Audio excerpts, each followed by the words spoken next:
Serial دلنداں کے next آنے والی ایپیسوڈ میں آپ لوگ دیکھیں گے کہ آخرکار جب وہ نگار بیڈ کم بہت زیادہ پریشان بیٹھی ہوتی ہے، اس کے پاس تانی آتی ہے اور آخر بات کرتی ہے اور کہتی ہے کہ اب کیا ہوگا،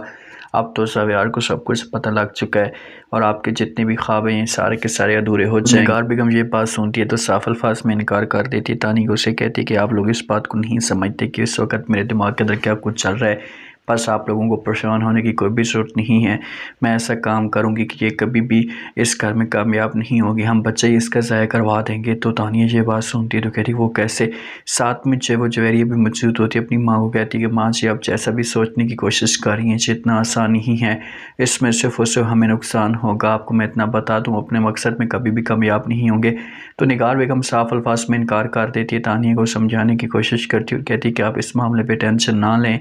یہ میرا مسئلہ ہے، میں کسی بھی طریقے سے ایڈجسٹ کرنے کی کوشش کروں گی، آپ کو بھی اس میں بولنے کی ضرورت نہیں ہے، میرا کام ہے، میں جانوں، آپ اپنے کام سے کام رکھیں۔ تو جویری کہتی ہے کہ ماں جی وہ سب کچھ ٹھیک ہے، لیکن مجھے لگتا ہے کہ آپ اس مقصد میں کامیاب نہیں ہوں گی، کیونکہ اب زاویار کبھی بھی جب وہ نیاب کو طلاق نہیں دے گا، زاویار تو اور بھی زیادہ محبت کرنا شروع ہو چکا ہے، اب سب کچھ دیکھ رہی ہیں۔ تو نگار بیگم کہتی ہے کہ ہاں میں سب کچھ نوٹ کر رہی ہوں، سب کچھ دیکھ رہی ہوں، لیکن میں ویٹ کر رہی ہوں اس دن کا جب مجھے موقع ملے گا، بس آپ لوگوں نے کسی قسم کی کوئی بات نہیں کرنی ہے، سب کچھ آپ لوگوں نے میرے اوپر چھوڑ دینا ہے، میں جانوں اور میرا کام جانے، آپ نے ایسی باتیں نہیں کرنی۔ تو یہاں پر جویری کہتی ہے کہ ٹھیک ہے آپ کی اپنی مرضی، مجھے کسی قسم کا کوئی بھی اعتراض نہیں، لیکن جو کچھ بھی کرنا ہو سوچ سمجھ کر کرنا، وہ کسی قسم کا نقصان نہ ہو۔ دوسری طرف آپ لوگوں کو یہ بھی دکھایا جائے گا کہ دادی آتی ہے نیاب کے پاس آ کر بات کرتی ہے،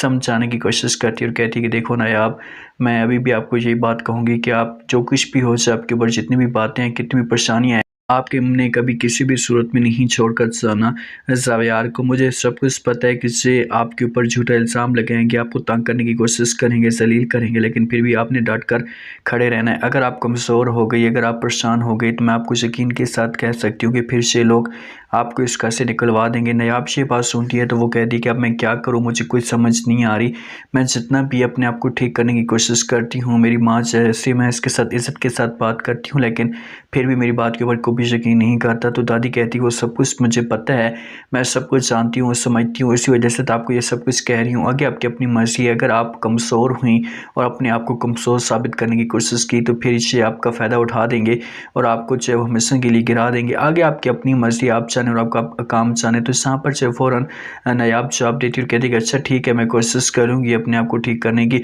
جو والد ہوتا ہے نیاب کا، زاویار کا، شیات اور آ کر بات کرتا ہے اپنی ماں کے ساتھ، اپنی ماں کہتے ہیں کہ ماں جی اب اس کی فیور میں کیوں اتنی چاہ رہی ہیں، اسے لڑکی ٹھیک نہیں ہے۔ تو فوراً جب وہ زاویار کی دادی جواب دیتی ہے اور سمجھانے کی کوشش کرتی ہے اور کہتی ہے کہ دیکھیں مجھے اس بات کا پتہ ہے کہ آپ کے دماغ کے اندر کیا باتیں بھری جا رہی ہیں، لیکن اتنا بتا دوں کہ نیاب بری نہیں ہے، اس کا کوئی بھی قصور نہیں ہے۔ آپ دیکھتے ہیں کہ کیا ہوتا ہے نیکسٹ آنے والے کے ساتھ میں، کیسے یہ لوگ یقین دلانے کی کوشش کریں گے، کیا دادی کو بھی اپنے ساتھ ملا لیں گے، کیا نیاب کا یہ لوگ بچہ ضائع کروائیں گے۔ اگر ایسا کچھ کروانے کی کوشش کرتے ہیں تو زاویار کے سامنے کیسے اصلیت کھلے گی۔ آپ لوگ اس بارے میں کیا کہتے ہیں، اپنا فیڈ بیک لازمی دیں۔